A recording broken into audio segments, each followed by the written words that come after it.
All right, we're gonna do how to do a installation of a new Pro Design cool head for Banshee. So I'm gonna open it up and we'll get started. All right, we got our nice shiny cool head unpackaged and everything. We got our O-rings, new 20cc domes, and this is the cool head itself. You're gonna get 10 studs. Obviously, two of the studs are longer. The two longer ones are gonna go in the front of the cylinders directly over the exhaust pipes. You're gonna have 17 O-rings total. You're gonna have 10 for the studs. You're gonna have two of these next smaller sizes that are gonna go right here, here, and here. The really large O-ring is gonna go around here. You're gonna have two medium-sized ones that are gonna go here. Then you're gonna have two more yet, the two brown ones, and these are gonna go on the actual fire rings of the dome around there. So to put them all in place, everybody's got different ways to do it. Some people use chapstick, others use Vaseline, others use grease. I use grease. Grease works good for me, and I don't seem to make a real big mess with it. I've never had any trouble, so I stick with what works. So we're gonna get the studs put in, and then we'll continue with putting the O-rings into place and putting it all together and getting it torqued down. So let's start with the studs.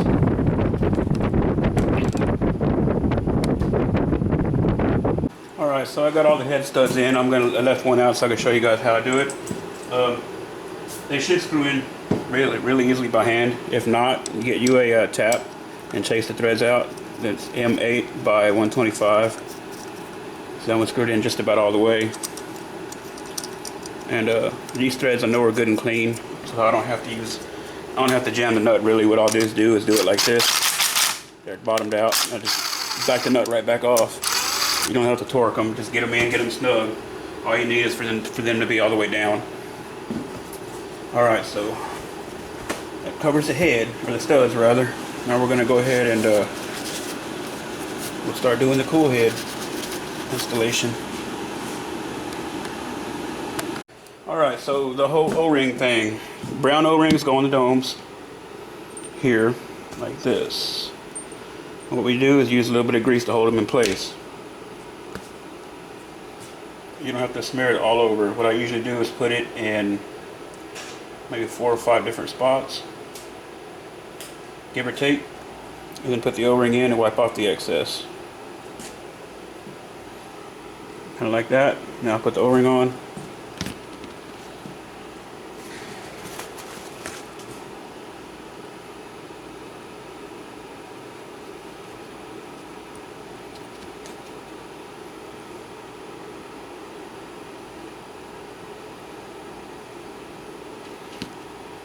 Alright, and I'll take and just wipe all the excess off. I'll do it over here where I can actually work, and then I'll show you guys. Okay, so that one's on. It's got grease underneath it. Looks nice and clean and pretty. No excess grease smeared everywhere. We'll do both domes that way.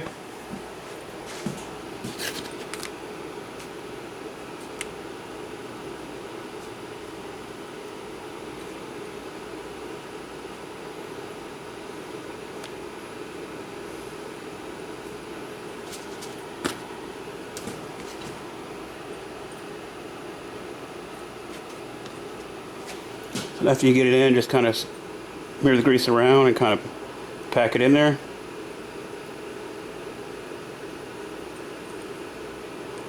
Then you can wipe off the excess, and then we'll do the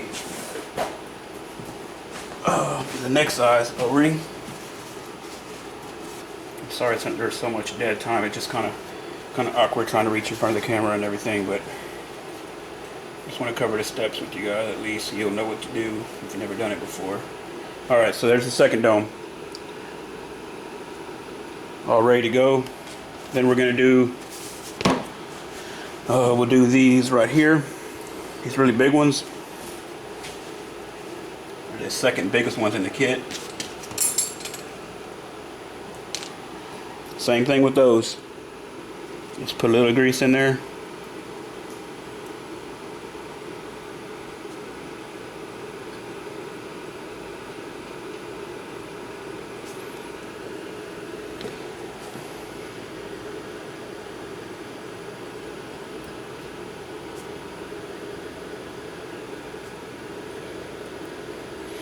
I'll probably speed a lot of this up, so.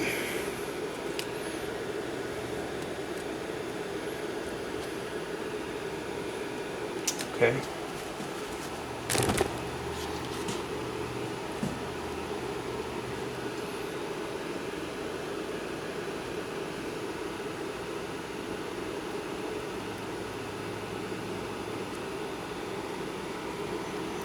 That's one. And then we'll do the other. You see there, yeah. So just lay it in place in one spot, pick a spot, and then just trace around with your finger, and it'll find its happy home just like that. And then same with the dome. Take a rag and wipe the excess off. You just need enough grease there to hold the O-ring in place while you're working with it.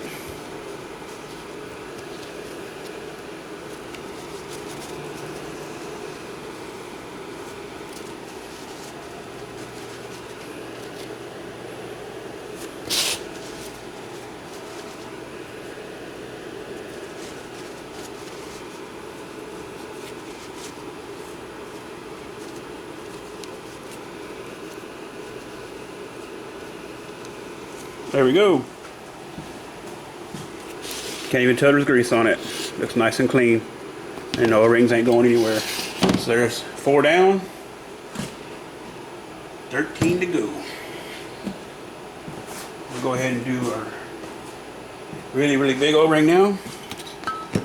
It's a huge one that goes around the outside here. Zoom back a little bit. There we go.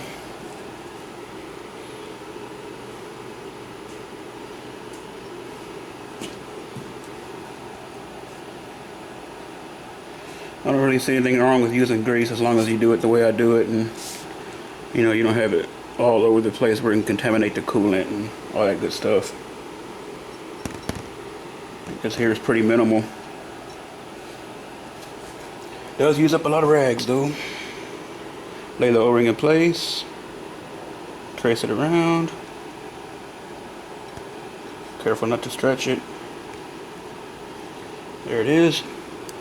Push it down firmly in place. Be sure there's no air pockets underneath it there that are trapped in the grease. There we go. Wipe that off. A lot of people really complain about these cool heads and how they leak and how they're a pain to put together, but I guess everybody does have their own issues with different things, but I've never had trouble with the Pro Design type cool head leaking or putting it together either. I've always had good luck with it. But I also don't reuse O-rings, and I work really clean and I take my time. I'm not saying anybody else does, but really anyone got some stuff, it pays to be. Okay, next we'll do the center ones, these two around the domes.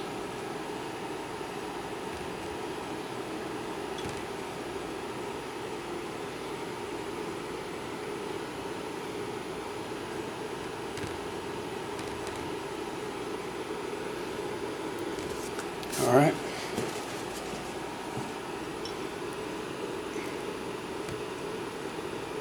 One, and here we go. 2. 7 down, 10 to go. Don't worry, the next 10 are going to be a breeze.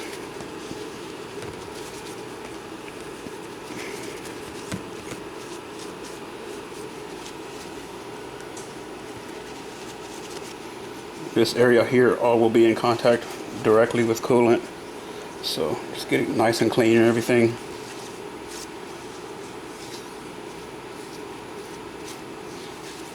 There we go, like new.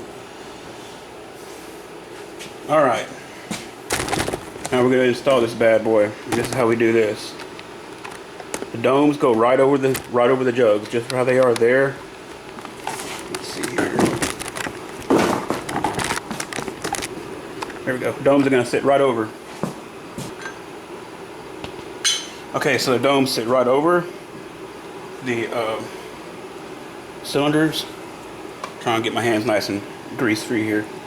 So I sit over just like this, and be sure you're going to have your little locator notch facing forward. Carefully slide it down between the dome, between the studs, Let it rest in its new home. Just take a good look at that O-ring before you set it back down. These are going to line up with the front studs. They're going to face forward, just like that. Alright. And then next, we're going to install the second part of the cool head, and it's going to sit right over that. And this ear here and this ear here are going to line up on the domes there on those notches. So again, we take a good look at our O-ring, be sure it's in place, everything's good there. Hold it from the outsides, be careful with it. Set it right over the studs. Go down nice and slow with it, take your time. Lift your domes a little bit just to get it in place. 1, 2. There we go. Hard part's done. Now remember those 10 O-rings I was talking about being the easy part? No big deal. They go right over the studs like this.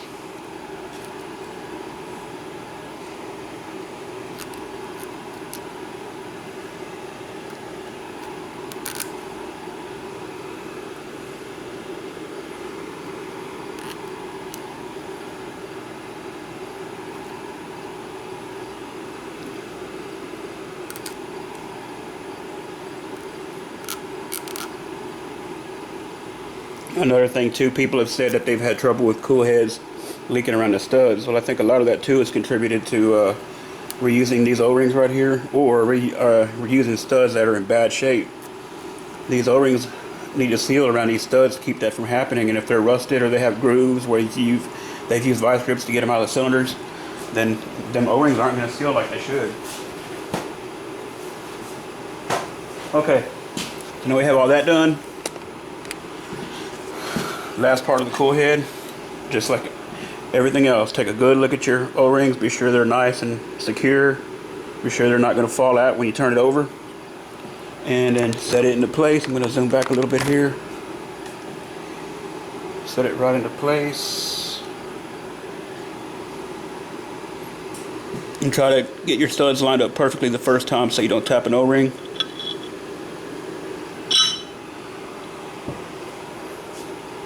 And that's it. You've just successfully installed your first cool head. Congratulations. I'm gonna have to talk to the guy I'm building this engine for about his nuts. I don't know if he wants to use stainless or what. I have a feeling he's not gonna want to use his old stock nuts for it. So just realized as I was putting the studs in, I didn't have any stainless nuts for it. Zoom back here. We can take a look at it. This is actually the engine that I did a lower end video on, transmission video, shift forks and all that. I just now got the cylinders back from the machinist and some more parts in from suppliers. So anyway, the cool head's installed, everything stayed in place, nothing fell out of place. We're gonna be good to go. Just take your time installing everything. Just like I say, I always say take your time. That's pretty much the biggest thing when you're learning something. Just take your time and don't get frustrated. If you get frustrated, walk away from it. Come back, and it'll fall right together. So, I wish I could finish this. I may actually wait to post this until I get some studs for it. Okay guys, we're back. It's been a few days and I got his stainless nuts in for his cool head. And we're gonna go ahead and finish this video up, get it torqued down. I just had some old spark plugs screwed in it to keep the cylinders and everything clean. So we're going to go ahead and run these down with an impact lightly just to get them close, and then we're going to torque it and we'll be done. And the way that I'm going to run these down is also the way that I'm going to torque it.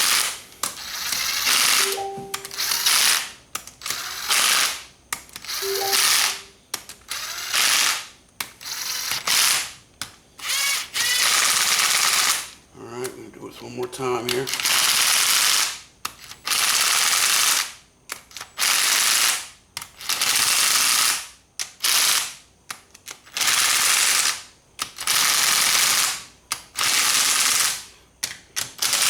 I'm not pulling the trigger all the way, just kind of watching the socket, just so I ain't got to work the torque wrench so much. Okay, so we're going to torque them to 22 foot-pounds now, and we're going to torque them just like I ran them down with the impact. We'll just pick a spot to start. I usually start at this nut here.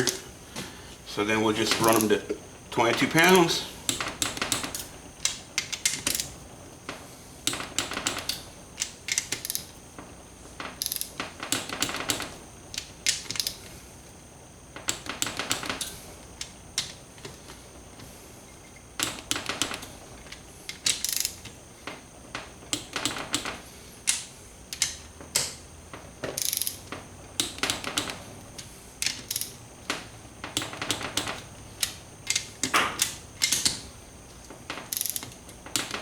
Alright, we got one left.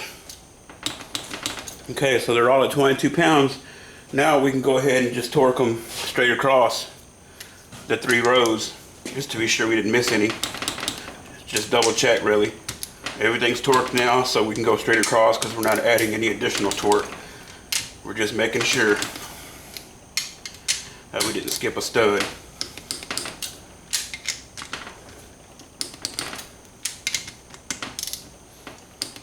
Torque wrench I'm using is available at Harbor Freight or AutoZone. It's just a click style torque wrench. That's it.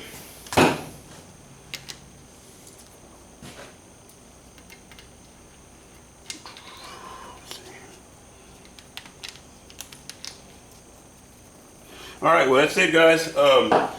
There's a full cool head installation using grease. That's what we use on this one. We didn't use chopstick or Vaseline or nothing like that. I think, if I'm repeating myself, I'm sorry. Like I said, it's been almost, I think, 7 days since I was on this engine. I think grease is okay to use as long as you do it the way that I do. I'm just real neat about it. I don't leave a whole lot slathered on where it can get into the coolant and kind of contaminate the coolant and all that nasty stuff. But that's the way I've always done it, and I've never had any issues with it. Never had any leaks or failures or nothing like that. I've also never retorqued after heat cycles and all that. Always had real good luck. So wish y'all the best. You have any questions, just message me on the channel, or find my group on Facebook, South Texas Banshee, and join up, and I'll help y'all out. Y'all have a good day. And oh, it scared me. I didn't think it was recording. Okay, y'all have a good day, and God bless.